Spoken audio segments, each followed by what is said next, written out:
Buo yan dahil loob. Hindi ka naman wala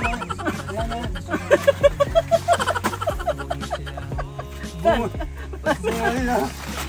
Ayan tayo. Ayan. Baka maaari natin tuloy lang. Halika na ang araw ay sikat na. Pangarap at lahakin na. Mga balakid ay limutin na. Ayan tayo. At syempre tay, gusto mo yung isasausap sa kape? Bibigyan kita ng mas malaki dyan. Mas marami yan, mas marami to.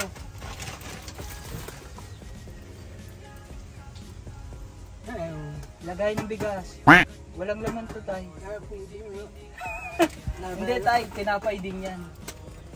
Pag wala, madami.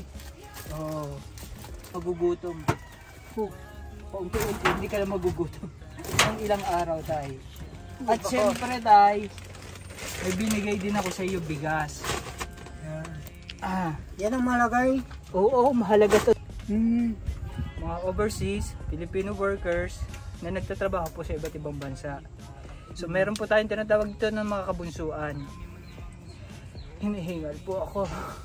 May tinatawag po tayo dito na kabunsuan. Ang mga team Migs Molino po na nagtulong-tulong po para maibigay po yung mga ganito sa ganitong gawain po natin. Hindi po natin in-expect kung ano yung buhay meron sila. Gaya po ni Tatay Carude. Ayan po, nakikita nyo naman po kung anong kalagayan ni Tatay dito. Siyempre, sino po bang hindi maaawa makita yung mga ganitong kalagayan ni Tatay? Nadatnan po natin siya na nagsasaya. Ang alam ko, Tutoy, ang happy-happy babae lang nag-happy ng saya. Ano yan? Mga babae pag nakasaya, happy lang bago umupo. Ano? Ano yun? Tay, hindi ko mag-get. Yun lang ang pagkaalam ko ay sa happy-happy. Oo. Na tay, kayong mga katutubong kapatid namin mga Aita, kabilang kayo sa aming lipunan. Maraming salamat kung At hindi kayo iba para sa amin. At lalong-lalo na sa aming mga kabunsuan, kayong mga katutubong Aita ay hindi iba para sa amin. Asahan nyo sa iba pang mga kasamahan ninyo, nandito pa rin kami para sa inyo. Tay, at ito nga po si Tatay Carude ay dati pong konsehal. Sino na nagsasabing